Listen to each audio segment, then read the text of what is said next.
as market changers and market innovators. We want Wow. to truly do industry changing stuff. You Mm-hmm. know, we just found a company that has a NFC microchip. You can scan Wow. this chip with your phone and Wow. you can tell whose dog it is, which that tech hasn't existed out there for a very long time. Hiring full-time staff before you have the revenue to support it.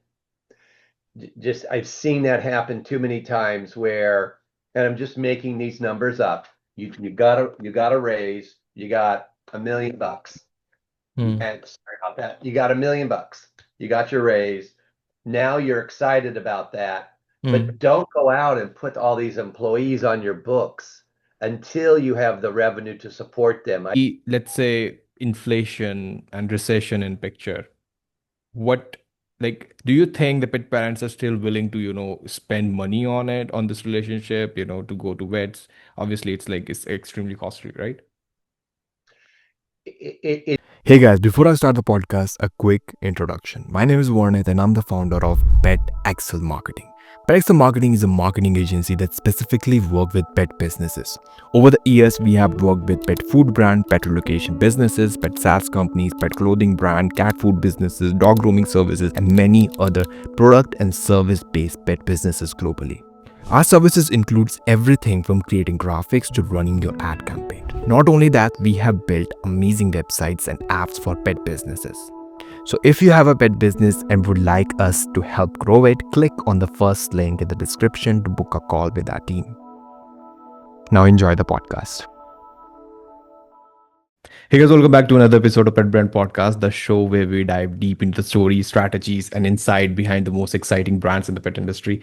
I'm your host Varnit, and today we have a truly special guest, Bruce L. Truman, the founder of BLT Technology and Innovation Group, with a rich background that spans veterinary sales, brand management, startups, and industry leadership. Bruce is one of the most respected voices in the companion animal health and pet tech innovation.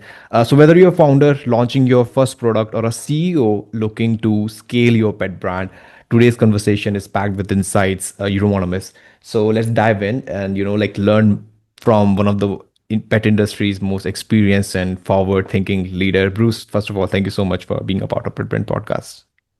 Thank you, Varnit, and really happy to participate. Those are really kind and overly generous words, but Not at all, not at all.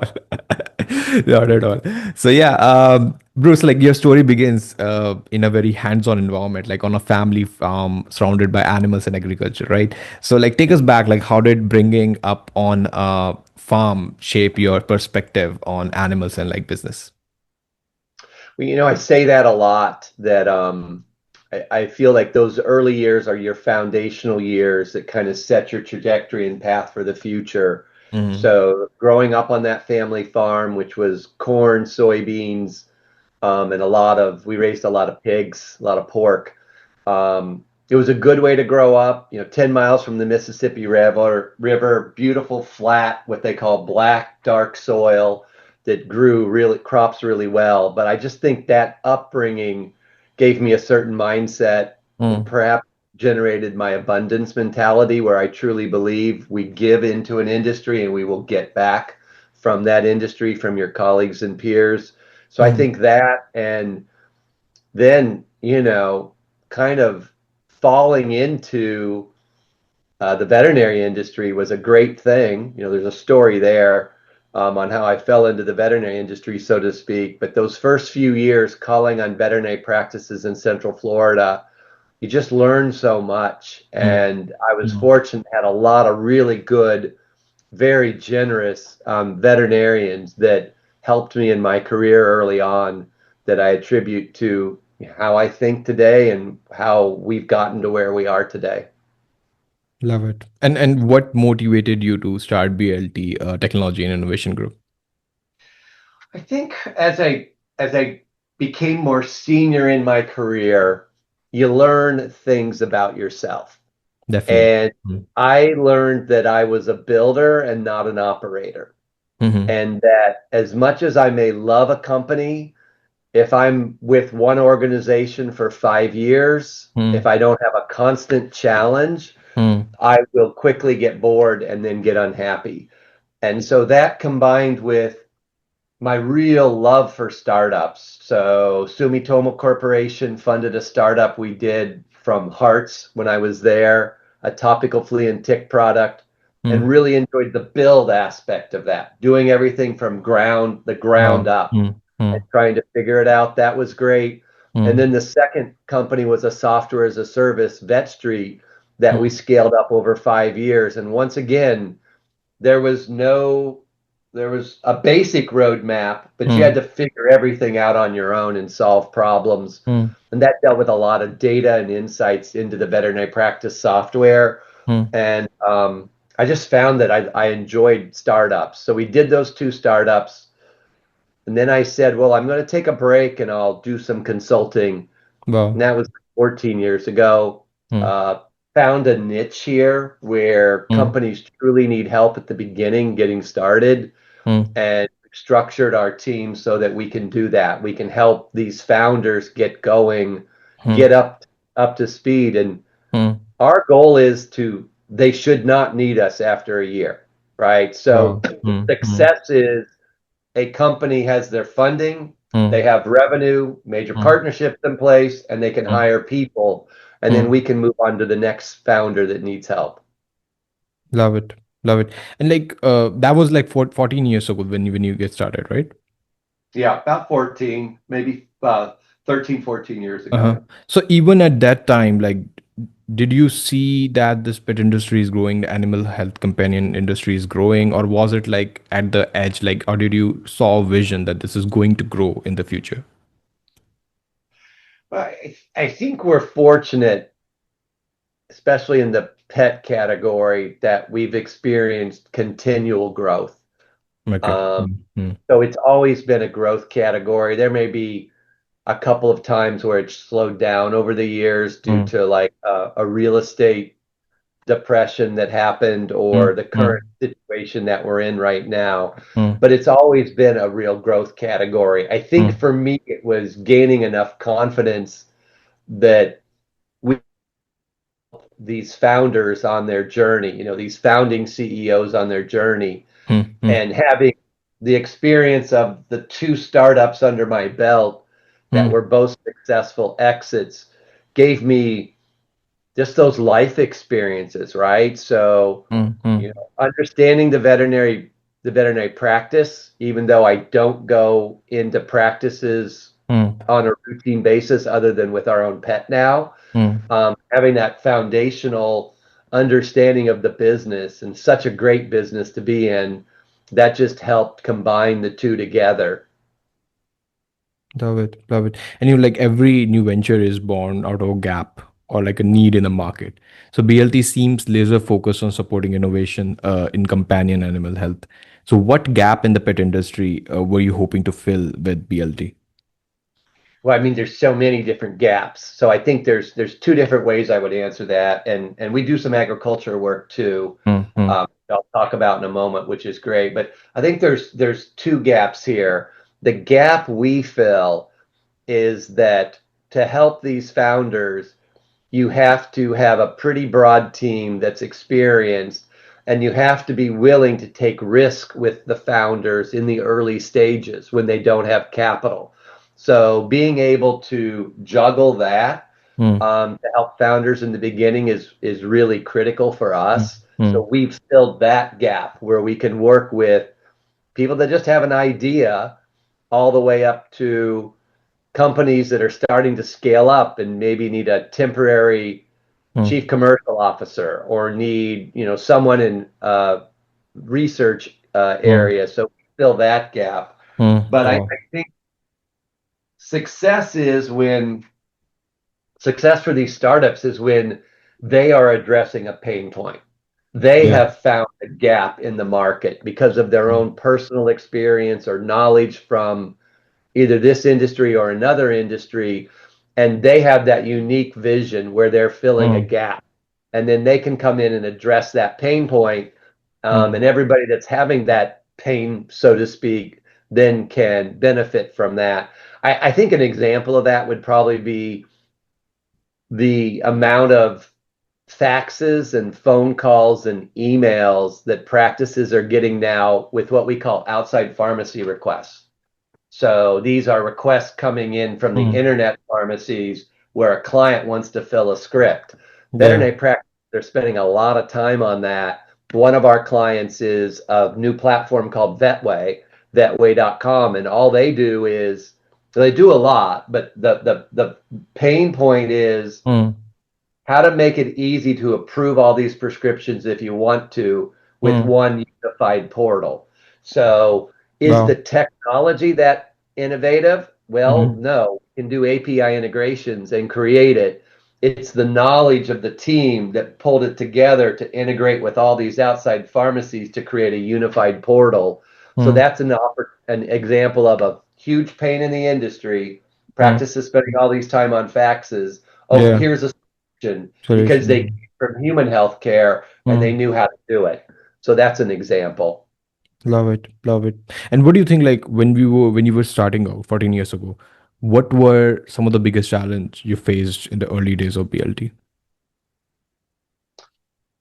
So I think in the early days of BLT, because working with startups and early stage companies just doesn't happen that often, and the opportunity doesn't happen that often, Mm. Mm. that it was charting a new roadmap, right? So Mm. how do you refine a process and how do you bring value to these founders? Yeah. Well, you have to have a refined process and stages that you go through to do that. And I was fortunate that my first two consulting gigs were for the president of the time of Nationwide Pet Wow. and for the president of was Vet's First Choice. Now it's a unit Mm. of Covetrus. Those were my two big projects. Mm. So, I think both of those founders put a lot of confidence in me, and then that allowed us to scale those businesses out. And also, I think you have to work really hard in the space for recognition. So, to me, it's Definitely. really important to Mm. give back. So be involved in the nonprofits in the industry space, whether it be vetpartners.org, which is a Mm. great organization for any sort of anybody that's providing a service to a veterinary practice. So the Mm. Nonprofit Association of Veterinary Business Experts, I Mm. attribute Vet Partners to a lot of my success because that's a Wow. great place to meet other consultants. Most of them don't do industry consultants, some do, but most are consulting Mm. to veterinary practices, and that's just a great place to start. So I think there, my work early on with Dr. Jane Breton Catalyst Council as a board advisor to her, Mm. just love what that Catalyst is doing. Now with the Veterinary Virtual Care Association, Mm. we're to the point now where virtual care is readily accepted, commonplace in the market. Yeah. States are passing laws that are friendly and will continue to do so because it's just logical, right? If we can have virtual care access for our own health care, why can't we have it for our pet? Yeah. So those Yeah. give back things have been really Mm. important to me. And being involved in the nonprofits and giving back. Mm-hmm. So even right now, are there any challenges that you are facing? Does that look different from when it was like 12, 14 years ago? I think the challenges are perhaps the same. I think we're being found by more early stage companies now that need help with the capital raise end of it.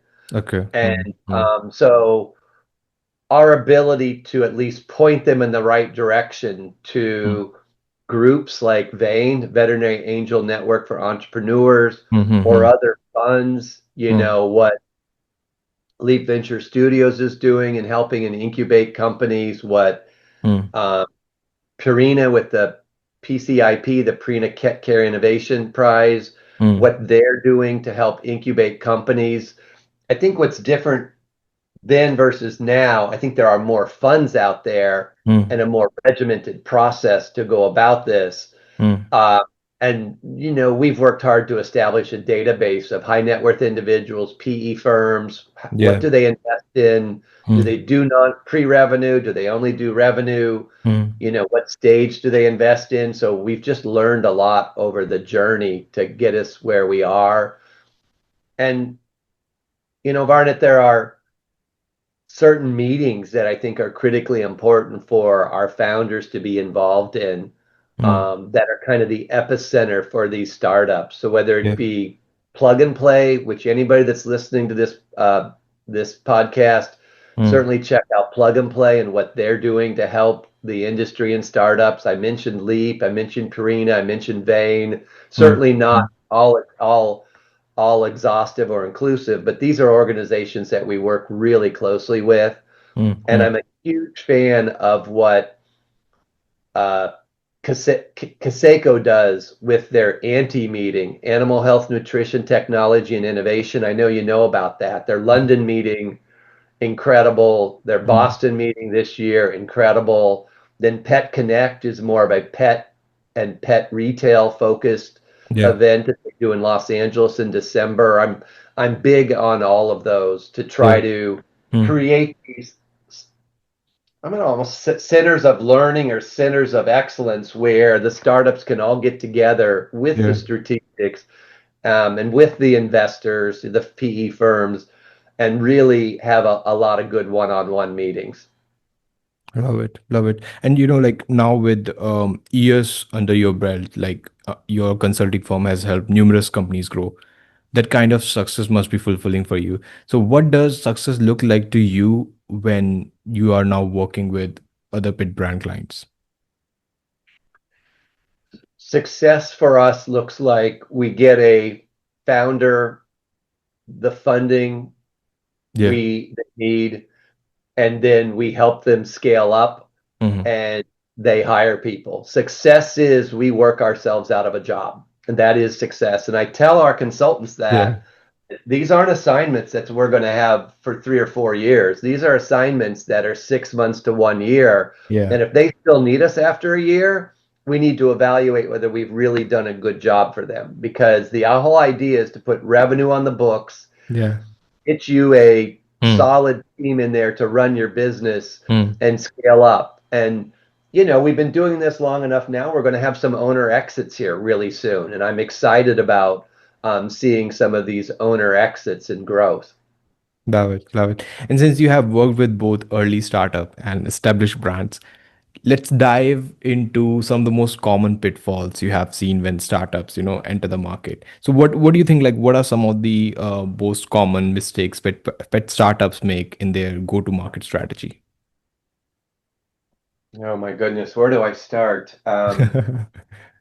Hiring, and I know this next comment's going to sound a little self-serving, but hiring full-time staff before you have the revenue to support it. Just I've seen that happen too many times where, and I'm just making these numbers up. You got a raise, you got $1 million. Hmm. And sorry about that. You got $1 million. You got your raise. Now you're excited about that, but Hmm. don't go out and put all these employees on your books until you have the revenue to support them. I'd much rather see investing in temporary, part-time, or Hmm. consultant, and you may pay a consultant a little bit more in terms of a hourly rate, so to speak, Hmm. but you're only going to have them there for a period of time, and then you're going to hire your person. So I think overextending at the beginning Hmm. is a pretty common thing that I see. Hmm. Um, what would be another lesson learned for startups? Um, you got to get out there and hype and tell your story everywhere you can. So, Yeah. I don't want our startups saying no to any opportunity. Like, we will evaluate every opportunity, but Hmm. an opportunity to be on a podcast and spread the word about your company, even if it's a small podcast, do it. Opportunity to write for somebody or to do an interview, do all of those things that you can do. And Yeah. then there's certain events that you need to be at. I've mentioned them before, but you really need to prioritize to be at these events Hmm. and get out there and tell your story.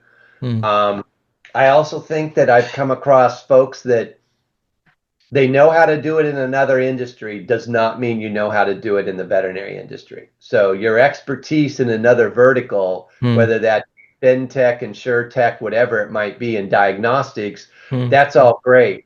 But you need to remember you need an SME. You need a subject matter expert for the Definitely. category that the business you're in. And I think that's a Hmm. perhaps sometimes I could run across that where folks aren't willing to do that. And I think lastly, hire experts, right? Hmm. So you've got a great product, but you're not a social media expert. Well, let's bring in a social media expert to do that for you. Don't think that you can kind of make it up on the fly. Yeah. You've got to invest in the right talent, the right expertise Hmm. to align with them to help you scale up your business. Yeah, definitely. And like with so much competition out there, especially in the pet food, health, and tech space, how should, if somebody listens to this podcast, how should a startup approach marketing in such a crowded pet space? Well, I think you have to be very, very guerrilla oriented, right? So how can Okay. you leverage your own personal social? Hmm. How can you leverage highly cost effective, Hmm. um, more guerrilla activities to Hmm. tell your marketing story out there? Hmm. Something as simple as issuing a press release to the trades. We believe strongly in keeping our trade partners informed on activities in the market. Hmm. So we have a very personalized approach to relationships with our trade media partners Hmm. Hmm. so that we can tell the story, and making yourself available once again when anybody needs you to support like an article or a journal or a pub. Yeah. We always want our folks to be out there doing those type of activities. Hmm. Do you think that the market is oversaturated for new players to come in? No, I don't. Um, I don't think the market's oversaturated with new players, and I think I have a real good pulse on that. Hmm. I think there are some segments in the software service category where we may have a lot of duplication, or we Okay. may have a lot of companies fighting for the same share, Hmm. and there'll be one or two winners after that battle over the next few years. Hmm. But we, Is we it for try like the booking for like doggy daycare stuff? That's what you're talking about? the for booking, I think booking is an interesting one to bring up. Booking, instant booking, this is desperately needed right now for veterinary practices. Okay. So in Hmm. in the U.S. market, and Hmm. I'm not sure in other markets if it's similar. I think Europe is, but Varnit, in your particular market, I'm not sure if your practices are experiencing the same thing. Hmm. Hmm. Is we've had an increase in prices Hmm. significantly more than inflation. Hmm. We've had, as a result, and I'm not sure if the two are directly connected, but we've had a slowdown in patient visits. We've had a Okay. lengthening of time between visits, Hmm. and veterinary practices are now telling us that they have open appointment slots. This is something that we've not had since the pandemic. Hmm. So, Hmm. one of our clients is a company called CheckVet, and Okay. CheckVet does exactly that. They do a whole bunch of other value add services. So they're like four or five in one in terms of SaaS. Hmm. But I'm focusing in on them because with a slowdown, you need to do everything you can from a marketing perspective. And a Hmm. colleague of mine has been really stressing this, Eric Garcia, digital marketing expert for veterinary Hmm. practices. Hmm. Eric has been really stressing, do not shut off your digital marketing campaigns. Like keep new client acquisition campaigns on. Hmm. And I think there's advice from someone that's an expert like Eric. Hmm. Then I look at the market and say, well, this company has a solution that can save practices money, but also fill their appointment book up. And that's what we want to do right now. I'm also watching one of the companies that we advise, Petzel, Petzzel, Hmm. Matt Russell's companies, just setting the world on fire, doing a great job. Hmm. Their work is making sure the pet from the shelter goes and sees a veterinarian and stays in that home, providing education, training, support. And Wow. the shelters love it. Hmm. But the next leg of this is new client acquisition. So if we have these couple million pets coming out of these shelters. We want to get them in their home, but we want to get them to a veterinary practice. So I Hmm. know Petzel's working on a program like that. So big fans of Check Vet, big fans of Petzel because they do things that are addressing a pain point in the market right now that our practices are telling us and the data is telling us we need more appointments. Hmm. Do you know about this company, Pad Home Care Services? PAD, Yeah. not familiar with them. No, tell me what are they about? Yeah, so ex Petco CEO Ron Coughlin and and his co-founder is Nicole Liebman.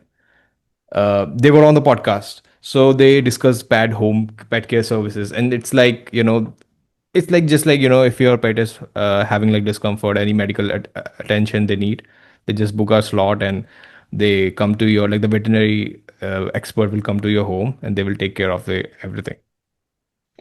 So thank you. That is a pain point, and they are Yeah. onto something there. I truly believe they Mm, are.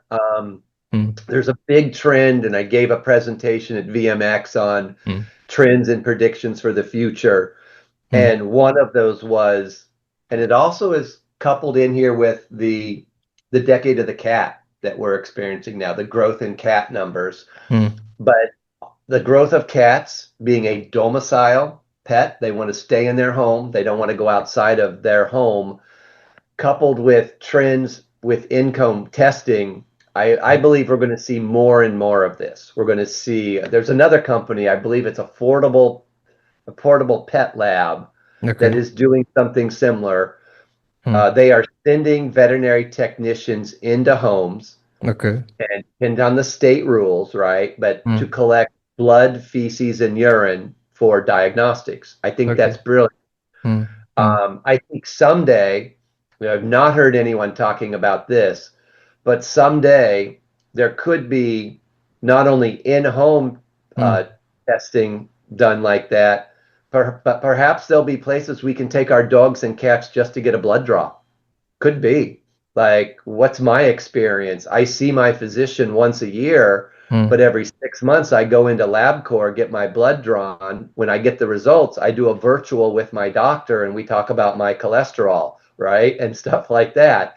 I don't see why pet couldn't be mm. the same way in the future. Yeah. Certainly with cats, we're going to have a lot more remote care or Mm, in-home care as part of that mm, uh, journey. I think the other thing when we're thinking about the changing dynamics in the market, we have to think about, and David Westenberg said it best, a mm. buddy of mine.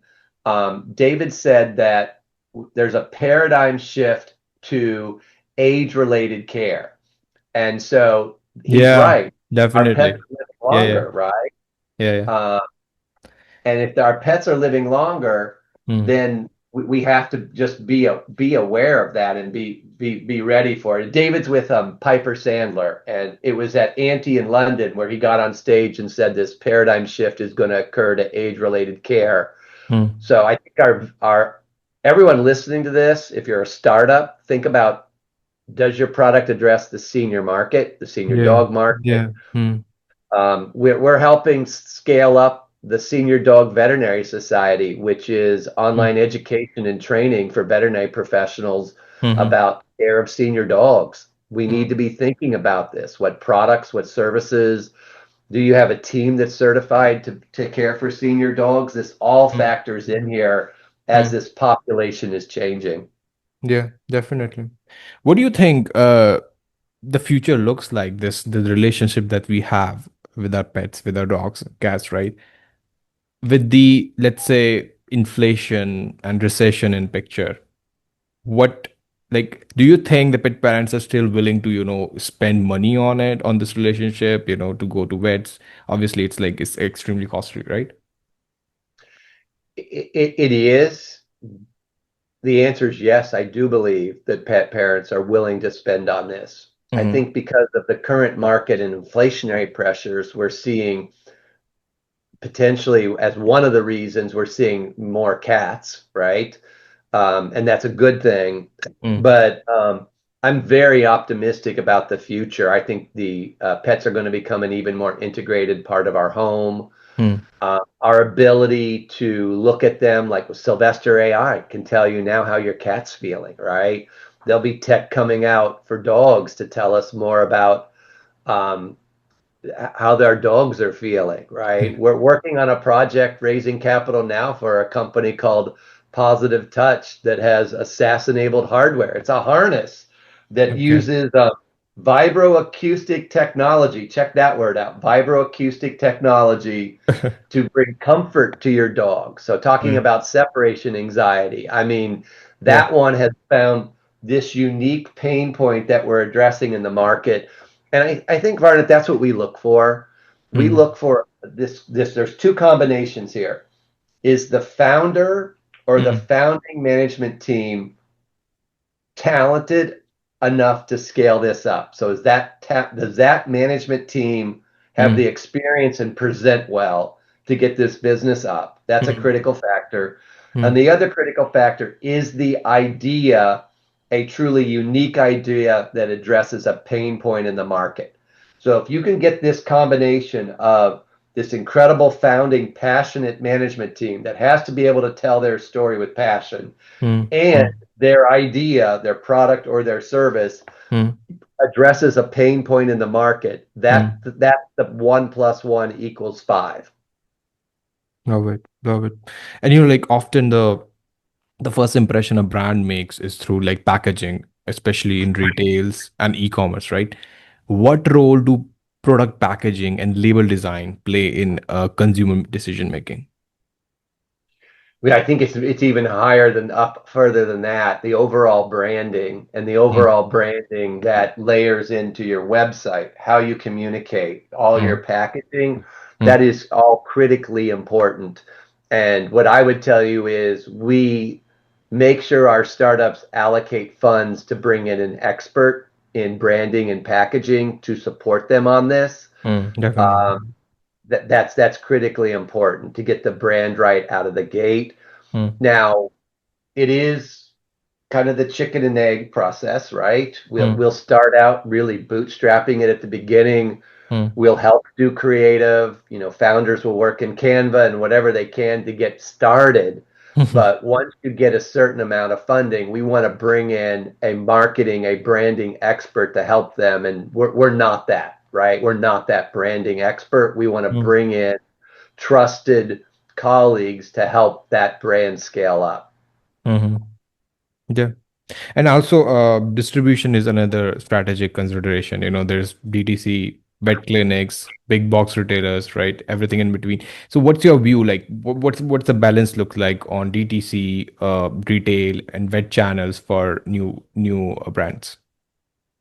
So being very transparent, all of our work is in veterinary. We have Okay. so trade social, trade media, a real focus on trade. Mm-hmm. When we get to the areas of direct to consumer, once again, we want our startups to bring in a consultant that has that DTC experience to help scale them up. So we will bring in companies that will help them do your lead flow. Like let's design the process that takes you into a HubSpot or a central CRM that's managing all of this. How do Mm-hmm. we get that set up so you're actually running like a well-oiled machine? If you do 3 or 4 different creatives, which creative closed the most so you can then refine your message further. But we want to bring in experts for that on the DTC side. Yeah, yeah, yeah, definitely. And AI, it's a trending word, is reshaping like industry across the boards, and pet care is definitely not an exception. So, in your opinion, like, what is the role of AI in the future of pet health? Well, AI is going to become to the point where it's just commonplace and we don't really think about it or talk about it like we do now. AI will be operating everywhere we go and everywhere we see. Mm, mm, We're in a very interesting phase now as we're scaling up and everyone's learning how to maximize and get the most of it. But it'll be pervasive to the point where we just won't be talking about it anymore like we do right now. It's yeah, important to talk about it now. It's yeah. important to learn together. Mm, What I think is interesting I am seeing some strategic that's invested in AI Hmm. 4, 5, 6 years ago and maybe made the wrong decision and spent a lot of money building up Hmm. platforms in the space that Yeah. now, based off of the technology, we can't get them scaled up or we can't get them going, right? And that's where the beauty of some of these founders has come in. The founders have created and built truly innovative, truly unique approaches and invested years and years in it. And it's going to be exciting to see how Hmm. some of these AI companies where they end up. Who will ultimately acquire or bring on company X or Y, Hmm. and we're going to be seeing that probably over the next 2 to 3 years, some pretty big scale ups and exits in the Hmm. market. Hmm. Like specifically, where do you think that AI is going to help? Like, We also, something that's always fascinated me, we have these tremendous data sets. yeah.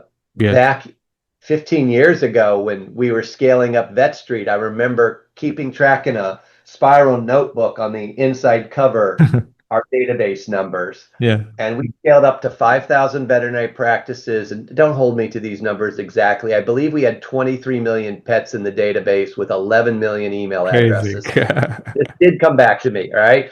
Um, and so think about the power of the insights. But back then, we didn't have AI that could go in and interpret this data. Yeah. Yeah. Well, now we can. Hmm. So, what do I want to see? I want to see disease reporting in the aggregate. I want to have a broad view of the market where if somebody enters in Hmm. lepto or parvo, Hmm. we can see where there's lepto outbreaks or parvo outbreaks in the US and actually use that as a reporting mechanism. Hmm. Hmm. um, Patient outcomes in the Hmm. aggregate. We now have data sets big enough that with the use of AI, we can look at patient outcomes. Hmm. And the AI is smart enough to interpret what the standard is. So Hmm. sort through our data, which has no common standards for product description, item quantity, or price, Hmm. and it can look at that. And I think we're going to accomplish a lot in those areas. I mean, we're already seeing it in digital radiography, we're seeing it in cytology, we're seeing it in Hmm. all these other areas where AI is really coming in and helping. Hmm. And I just think we're going to see more and more of that. Hmm. And since you have worked with high performing companies, you have likely seen, common threads in their approach to scale. What are the key attributes of companies that successfully scale in this specific industry? I think I mentioned a couple of them before, the founding management team and the passion of the founder. That Okay. has to be Okay. front Hmm. and center. Hmm. That founder has to be able to, it doesn't matter if they're an introvert or an extrovert. They need to be able Yeah. to get on stage and pitch their idea with passion. Hmm. And Hmm. I tell our startups, watch Shark Tank. I want you to watch 3, 4, 5 episodes of Shark Tank. Yeah. I want you to get in front of the mirror and I Hmm. want you to be pitching. And then Yeah. we're going to practice before you do a big pitch. We're going to practice. And this has to come off boom, boom, boom, boom, boom, just like this, just like Yeah. Shark Tank. Hmm. And I know when I'm sitting in the audience whether that founder is going to win or not. I can tell from the first 10 seconds when they get on stage how it's going to pop and how it's going to hit. And Yeah. I just believe so much in the founder and the founding management team. Hmm. I think the second one is once again the idea. Hmm. So it's this combination of founder passion, founder energy, experience with Hmm. the idea that truly addresses a pain point in the market. Hmm. And and how do you tell the story of that founder? So I'll give you an example. We had a startup company we've been working with for about 6 months trying to raise capital, and we're getting there, and we're finally hitting on all cylinders. Yeah. Well, at first, we had an unrefined idea. We had an unrefined idea that was a great idea. Hmm.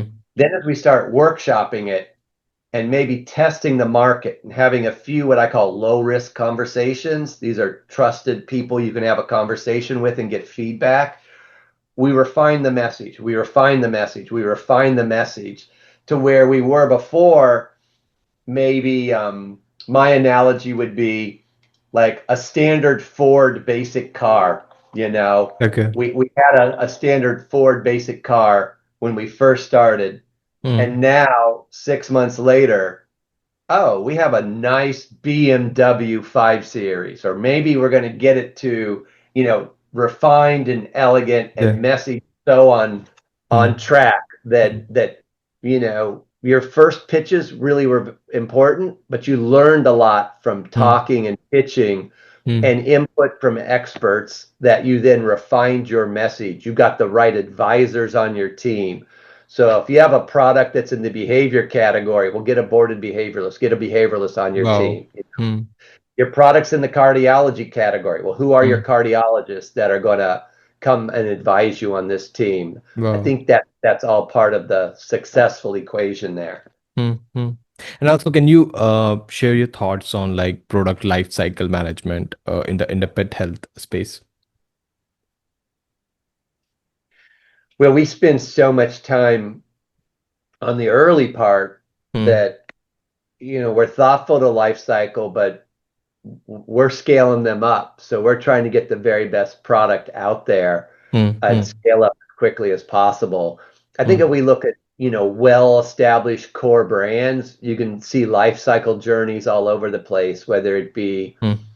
ivermectin, pyrantel, and that whole class of parasiticides, or it be in Mm. my journey over my career, Mm. Frontline, the Frontline Plus, to Frontline Plus in a 6-pack and a 3-pack, to Frontline with other active ingredients in combination. I mean, Yeah. there's these product life cycle examples all over all the time. Or years and years ago, we had ivermectin pyrantel only. We didn't have anything for tapeworms. So some Okay. company added Prozi into it, right? So you see these life cycle journeys. But for us, it's so early stage. We're Mm. we're thinking about how do we get MVP on the market so we can generate revenue, and then how do we take MVP, Mm. iterate on MVP to raise more capital to then go out live in the market. Mm. We've got some great products that are in the pipeline right now. Yeah. Uh, Pronova Pets is an example of an in-home diagnostic that can tell you key biomarkers if your dog's feeling well or not. I mean, every Wow. pet parent wants to know if their dog feels well, and now you've got a test that we're Mm. scaling up that can tell us if your dog feels well. Or Mm. we've got a company that and this is out there, and these are all out there in the public space, of course, Yeah. Yeah. Varnit. Yeah. We've got a company, Vet Breath Analytics, GIPLinc.com. You can Okay. hold a like a breath collection device. You can just hold Okay. this device to a dog's nose, Wow. and it will tell you if the dog has heartworm disease without a needle. The dog just breathes into this a device, and it will tell you. It's called a Vocam or a frog machine, Ah. and these are some of the early stage innovations that I think can really make a difference. So what's the pain point? Oh, well, we have to go in once a year for a heartworm test. We have to do the blood draw. Blood draw Yeah. can be good. If you're only doing it for the heartworm test, let's do it non-invasively. Let's not have the needle for the Mm. dog. Let's not have the Mm. needle for a needle stick Mm. for the veterinary nurse slash technician. Let's Mm. eliminate that needle completely. And we believe that gas chromatography machine has Mm. potential for a lot of other disease. And that early work was done Mm. by Dr. Byron Blackburn at Auburn. Mm. Byron since passed away, but his proteges carried on. And we truly believe there's industry changing initiatives like that. Mm. Or kind of a soapbox I have is, and once again, I stress I am not a veterinarian. I rely on the veterinary experts to help guide me in my Yeah. thinking. Yeah. But I believe we're spaying and neutering our dogs way too early, dogs and cats. But the data really supports from UC Davis that we're spaying and neutering our dogs too early. I Okay. mean, if you think about it, why would we spay and neuter at 6 or 8 or even 6 months if we know that the dog is not hormonally mature? Mm. And my Mm. veterinarian colleagues and experts are telling me that there's data out there from one of Mm. the companies we're involved with in Citigen that they have a test that can tell you when it's okay to spay or neuter based off of hormonal maturity. Mm. And Mm. veterinarians in Europe seem to know this, and they will wait to spay or neuter till a hormonal maturity. But in the US, we've got more work to do in that area. Mm. And so that's another big one. Like I consider these industry changing sort of things. Hmm. Changing the timing on spaying or neuter, getting in-home testing for key biomarkers for dog health, Wow. changing the way we eat, prescribe. We try to be involved in these industry changing initiatives and help these founders Hmm. not make the same mistakes. Like I'll give you an example, going to the world's largest veterinary conference, VMX, that can be challenging. It's huge. There's events Hmm. going on every single minute or second of the day. Hmm. I've been going to that conference since I think 1994 or 5, Crazy. every single one. Yeah. And so, even knowing where to have a meeting that's private in a huge layout and facility like that is challenging. Yeah. So a lot of times it's helping our founders just navigate Yeah. which events to be at and which locations to be at and where to have a meeting because our founders aren't going to be able to afford to rent a suite for Yeah. their meeting. Yeah. We have to do our meetings in, private areas at the big Sure. veterinary conferences. So even knowing stuff like that is part of making the founders successful and getting them the exposure they need. Wow. Love it. Love it. And in today's world, selling in just one channel is really enough. So let's talk about the shifting landscape of retail. So how do you see the future of omni-channel retail for pet products? The future of omni-channel. Well, I think you said the word. It must be omni-channel. You must be omni-channel and you must Hmm. have a constant focus on all these different channels. Hmm. Um, I do have founders that will come to us and say, I want to launch this in veterinary. Hmm. And I will say to them, and many of my colleagues have heard me say this, if your strategy relies on the veterinary practice to execute, it will fail. And that's not a critique on our veterinary practices or our healthcare teams in those veterinary practices. It's not a critique. That is Hmm. a business reality that these folks are so busy taking care of patients, interacting with clients, doing what they do that's so important Hmm. that we can't layer on another responsibility for them. Hmm. We have to automate everything that we can for our practices. We have to make it Hmm. as easy and simple and straightforward, and it must address a pain point for them. So we've rolled out new products over the years, and Hmm. you've got to be very sensitive to the burden you're putting on that veterinary practice. Automate as much as you can, white glove service as much as you can to get them up to speed, Hmm. and then your product or service will be a success. Hmm. Hmm. Since you have seen so many startups and so many, successful startups, have you you must have came across some startups or some products in the veterinary space or in the pet space that you felt like this is absolutely not going to work. So can you share some few examples of those startups? Hmm. I'm sure they're out there. Sometimes I've got that wrong, Yeah. right? Okay. Get it wrong. I'm sure they're out there, but you know, I try to when you hear of something like that, I try to point them in the right direction. Okay. I but I go back to I think many times folks want to launch into the veterinary channel, Mm, and if your product is really going to the consumer, the pet parent, mm, go there, but you got to be very strategic on how you do that, right? To get the attention. mm. But everybody thinks they have a good idea, and it's Yeah. hard sometimes to tell folks Yeah. that that's not the best idea. It Mm. might be a good idea, but it might be a good idea in 0.0005% of the market where there's a need. So can we scale this up, right? Yeah, yeah. And And finally, let's bring back to your mission. Like, what's your vision for the future of BLT and its impact on the pet industry? well, I think we want to be known as market changers and market innovators. We want Wow. to truly do industry changing stuff. Mm, You mm. know, we just found a company that has a NFC microchip. You can scan Wow. this chip with your phone, and Wow. you can tell. whose dog it is, which that tech hasn't existed out there for a very long time, right? Yeah. Yeah. So being able to read and write to the chip. So I can now put on this chip that anybody can read with their cell phone Mm, that my pet's diabetic or my pet requires this health care or whatever. I mean, so I think BLT wants to be known for helping founders mm, scale up and be mm, successful, but mm, we want to change markets and we really want to bring true innovation. And sometimes we have ideas that are ahead of their time. So the market may not be ready for this technology, but in 5 years it will be ready mm. for this technology. So that's challenging. And how do you educate a market? That's big, right? That's a heavy lift Definitely. Yeah. to educate a whole market, for Mm, example, on the need that we need to be testing before we spay and neuter. Well, that's an extra step, that's extra work. But the mm, data and the experts I've spoken to are telling me that's important, right? mm, That we mm, do this. So I think BLT wants to be known for mm. supporting innovative founders on their journey, getting them successfully scaled up. Love it. And guys, that brings us to the end of this episode of Pet Brand Podcast. Bruce, thank you so much for joining us today. Thank you.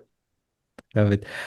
Your insight into innovation, strategic growth, and navigating the companion animal health industry has been incredibly valuable.